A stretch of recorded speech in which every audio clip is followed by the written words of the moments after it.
Well, we finished Star Wars Knights of the Old Republic around mid-2003, and then we did the PC version, but through the last half of 2003 we were starting to really think about what we wanted to do next. And in general, we wanted to take what we had done with Knights of the Old Republic, and which was a huge space adventure. You go to a lot of different planets, and it's in the Star Wars universe, so you've got just a good basis for adventure and combat and things like that. And we wanted to take the formula that we brought to that kind of role-playing game experience, where you can create a character, be who you want to be, and really develop that character over the course of a game, and take that into a new universe where there was really no limits on what you could do as a character and what we could do with a story. And so that meant basically coming up with our own intellectual property, our own galaxy, universe of new spaceships and new powers and things like that. Just a really a fresh look at how to do a space adventure. The origins of the story for Mass Effect really come from the principles of the world that we wanted to create. And actually, when you think about issues like, should you have time travel? Should you be able to warp somewhere? Is there cloning? Is there artificial intelligence that, there are robots that are as smart as we are? Those kinds of things actually dictate the things that you can do in the story, because if you can do time travel, or even if you can warp across the battlefield, that radically changes everything about your story, the way the game plays, everything. So we had to kind of lock those things down first before we started building our story. And then the story itself came from, again, the larger ideals of what kind of moments do you want to have and what do you want to be able to do. So we wanted the player to be able to have their own ship, just because that's a great way to feel empowered and be able to get around the galaxy. But we also wanted it to be a ship that wasn't just a vehicle that you hopped into. We wanted it to feel kind of more important. And so it's an actual military vessel that has a crew, and as you do different things on missions and all across the game, your crew actually responds to you, and you can go up and talk to them. You can walk around inside the ship, and you can decide where you want to go. And so it's these kinds of things that kind of started contributing to what the basic structure of the story was. When we write something at BioWare, there's usually 3-4 writers on any given time working together on a project, maybe 6-7 writers across the whole life of the project. We also take input from all the other people on the project. The artists help you understand what the vision of the game is going to be. The programmers give you an understanding of what the gameplay is going to be. Your character artists show you the characters you're writing for. You see them coming to life. The animators make them real. And everybody has an understanding of what we want the final product to be. When we're designing characters, there's input from everywhere. Beginning with story, the writers are going to write. We need to know who's in the world and what they're doing, where everyone's going, what their motivation is. That's absolutely essential when it comes to character design. If you don't have a story, there's no point in drawing.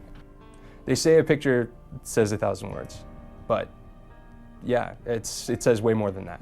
I've tried writing 1,000 words, and I usually end up scribbling notes on the side anyway, scribbling designs and drawings.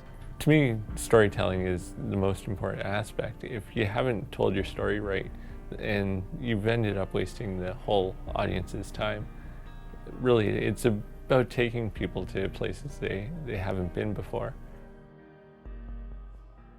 Well, one of the first steps we do is we usually start just looking through a lot of photographs, find stuff that is actually on Earth that is interesting, start painting concepts around there. We'll do a couple of planet ideas, maybe 5 to 15 to 20. Maybe do a rocky environment, maybe garbage planet, anything like that. I mean, just throw it out there. Let the writers start to look at some of these ideas. Let them pick and choose about ones they can really work with. One of the areas we did was Veermar, which was kind of based on some islands in Vietnam and Thailand. We really worked with that, with these kind of clean pads that kind of connected them all together you could walk through. Originally, the concept started out as this utopian a vacation world that was very clean. You'd want to go to. Eventually, it was turned into an evil base, but we had to do some adjustments on that one. To create an environment, we start with the concept that Derek Watts creates, and we work with the designers to rough in a block level of the set to make sure it fits the needs of all the design and story requirements for the area. So we build a lot of the stuff the same way we did in our past generation games. We still construct them in Studio Max. We pull them into or display them with our engine. There's just a lot less restrictions on things for this generation. We can have a lot more polys, a lot more textures, higher texture resolutions. It all holds up a lot better than it did, and the artists are free to make it look exactly like what they wanted. From there we move on and we start applying textures and lighting and everything else to refine it and make sure it's believable. Lighting, especially in Mass Effect, is incredibly important. It's one of our big focuses. After everything is looking and acting correctly in our game, and the designers are comfortable with how things are working, we spend a lot of time on trying to get the lighting just right, making sure that the colors are controlled and that they hold up well, that they match our style and our art direction. Mass Effect is actually structured in a way that allows us to, not only have sequels that extend the main story in ways that we've actually planned out ahead of time, but it also has the basis for a larger galaxy outside the core story that's constantly expanding. So we do this through what we call uncharted worlds. And so in the game you actually have a starship. You can go to the galaxy map in the center of the ship and you can actually look at the galaxy, look down on it, look at all the different star clusters and kind of explore planets and asteroids and things. And then you can actually go to these places. We add creatures, we add things like bases or maybe lost satellites or something that you would want to, that whatever it is that you saw in orbit that beckoned you to come to and explore this place. And that's some sort of anomaly. You could be set up for an ambush by some other race in the game. There could be minerals there to explore and recover. These are basically unclaimed planets, so there could be new creatures nowhere else in the game. Those are the sorts of things you'd encounter on an uncharted world. If you were actually able to have your ideal adventure in space, what would you want to do? Have your own starship, have some kind of superhuman abilities, be put in a position where you as a character are somehow empowered, even beyond where you can grow in a normal RPG, but even that your starting point puts you in a position where the kinds of things you're dealing with are really epic. And so those are some of the principles that helped us form the basis for what the intellectual property would be, what the universe would be. We get the concept artist started quite early on characters. We give them a rough idea of what we want, some people to try and think of, medics, marines, armors, ambient characters. So Matt Rhodes did these. These were some sketches he did to get an early idea of what we wanted. It's a futuristic look, but still clean and stylish. He'll look through fashion magazines and so on. We kind of wanted to get these arcs in there on the clothing. He was playing around a bit with that. The clothing is quite tight. These are maybe some ideas of formal wear for the humans. This is a quick early drawing of maybe what an Asari head looks like. Character design for Mass Effect was great. It really was wish fulfillment in that we were able to design a whole, plethora, for lack of a better word, of just new aliens, new species that we could really just play at and have our own fun with. There were the humans. And the idea behind designing the human race in this game was that it wasn't that far in the future, far enough that it was something new, but not so far that it was unrecognizable, that it was alien to us. Having the chance to design new aliens in particular, there were aliens like the Solarians, for example. The Solarians were actually one of the easiest to design, in a way. Some of the first drawings kind of seemed to hit it fairly close, and it was just a matter of sort of finesse, just back and forth, trying to find out where do we relax, or where is it, what are we trying to say with these guys? In some ways we based them a little bit on, at least from a design point, a little bit of the Japanese sort of poet warrior persona. The Krogans are badasses. They're the warriors, they're the guys who are running through the galaxy, pushing everyone around. Intimidating, everything in there, even their physiology says, we are gonna kick your ass. The Asari were the most fun to design, by far. To get a design brief that basically says, design blue-skinned space babes with no men, it's like, all right, good, can do. A lot of the inspiration from the Asari came from, especially in costumes, came from sports gear. There was a lot of scuba gear and climbing gear, and a lot of stuff that was really pliable, really flexible. It was every nerd's design dream. The Turians would be the warlords. They're the guys who are probably, when humans show up, they're the best of the best. They're the ones who are the scariest and the most together. Like a mix between the Krogan and Solarian in a way, but just pointier. The design of the Geth was probably one of the longest character designs that we dealt with. He was on the table the longest. It started out not even as a machine very early on. They weren't a machine race, and this was before a story sort of, was written about them. But there was one sketch in particular that ended up latching on, that people latched onto. Did a drawing of a guy with almost with no skin, but like Bishop from Aliens with his like white plastic insides, but basically just a muscle chart clinging to the walls in this creepy spider pose. People just kept coming back to that and saying like, can we have this? Can we have this in the game? And slowly but surely, as time went along, we thought, well, this living creature Geth isn't really working out that well. Or maybe machines, that might actually serve a bit better. And that's when the design process really started going. The original design for the Geth was based kind of on a human, the white plastic muscle one. But eventually we started to twist him and push around and try to get a few more of those alien features, some of that stuff that really sets you off and makes you really uncomfortable. So we got rid of the head, gave him the big sort of hood tube over his face, and it just gave him some of that anatomy that just makes you a little unsettling. But the one thing we knew we ended up having to keep was especially the musculature. Something that seems very much like he's been skinned and that he's not cozy at all. He's not enjoying his life. The Geth in particular were great to design. It was fun to design, but after the end of it, none of us wanted to see them again. Here I've just got a Geth Trooper that I'm working on. We're just basically setting up some level of detail meshes.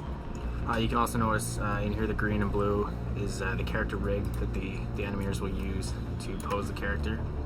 This guy is approximately 5 million polygons, and so there's a lot of surface detail, and you can see all the wrinkles and folds and anatomical elements and all the intricacies behind the modeling there that gets brought into the game and gives the models the great surface treatment, the way with the light, how it plays over the surface. In previous generations, we were looking at poly counts of maybe 1,000, 2,000 polygons for the heads. So there's a tremendous difference between what the Xbox 360 is capable of compared to the previous generation. One of the guys that actually wrote the story is our music map maker. Okay, so along with the levels and what's going on in the levels, we have a music map that will define changes in music as the story changes. Certain story moments are going to have very critical music that you'll only hear in that point in the story. And then other times we'll take the general level music that you typically hear while you're just exploring the world. That is going to be extended in a way that the music will sound different. Even if you decide to come back, the music will sound familiar, but it'll be different. Back in the days before we had all this digital technology, the guys only had tape. They had tape decks, and the only thing they could really do is a little bit of pitch here and there, manipulate the tape deck, slow it down, speed it up. And so they had to be really creative in how they actually recorded those sounds. So a lot of the things that somebody like Ben Burt would do is he would go out in the field. I'm sure everybody's seen the videos of him tapping the tension wires to make the laser zap sounds. And the one thing that I found the most fascinating, the way that he got a lot of the ship sounds was he went to the Los Angeles freeway, pointed a vacuum cleaner tube at the freeway, stuck his mic in the vacuum cleaner tube, and then all of a sudden the sound got really focused, and it had this pitch to it because much like a flute, a vacuum cleaner tube, the pitch is defined by the length of the tube. So he was trying different pitches till he got the sound he wanted. And then once it's on tape, he could manipulate it and speed it up, slow it down, and that's how he got a lot of the ship sounds, just by getting freeway noises modified at the source. And so that's the type of thing we're trying to do, is go out and record our ambiences, but modify them at the source, that when we're not doing a lot of digital post-processing, a lot of times it's all about happy accidents. You in your mind you'll say, okay, well, I think the sound will come out like this, but until you try it and it's like, wait a second, that's really neat, that's really unusual, that sound there, and then you can manipulate a little bit digitally and get it into the game. One thing that we found is that in the national parks, there's I don't know if people if they have them everywhere, but I know in our national parks in Alberta we have bear-proof garbage cans. Okay, so what they are is these garbage cans, the lid lifts up, and it's got a hinge on it, and then there's a little latch that locks so that bears can't get in and steal the garbage. And so those are everywhere in our national parks. And basically, but those garbage cans are quite big, and they've got these big rackety, rusty hinges because they're outside all the time. And so we found this one that we were just goofing around, stuck microphones in it. We're, you know, lifting the lid, and it's making all these groaning and moaning noises. And then after we you know, we're just like, oh, whatever, it sounds okay. And then we bring it back. We pitched it down about an octave, added a little bit of reverb to it, and all of a sudden, wait a sec, that sounds like the inside of some, you know, alien vessel, and it's just all these groaning and moanings and stuff. And actually what that turned into be is actually going to be the sovereign sound. So it's the, you know, that's probably, I would say, the single most defining sound is that one particular sound. It's in the trailers, so I mean, it's been floating around a bit, but that is the sound of Sovereign, and what it is just a garbage can lid. Here we go. So we got the before and after. So basically, the before was just, well, it's just this. It's, you know, a garbage can lid being manipulated.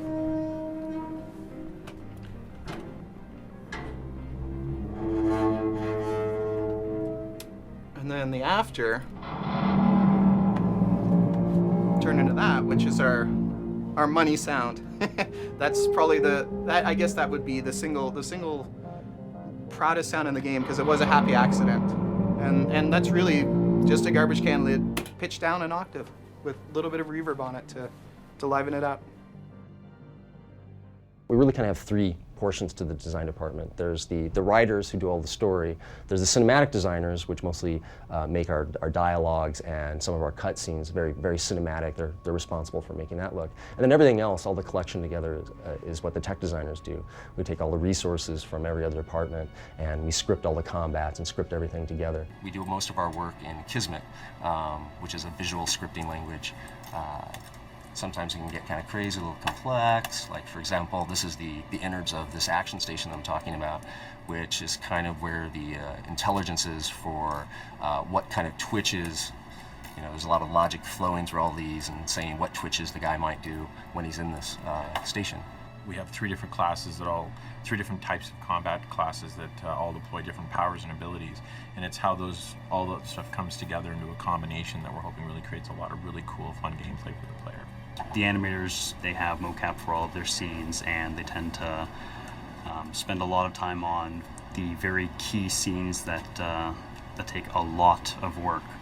And what we do is we actually work with the existing animations that we have and try to basically, through camera trickery and a whole lot of kind of behind the scenes sleight of hand work, make it look like something new.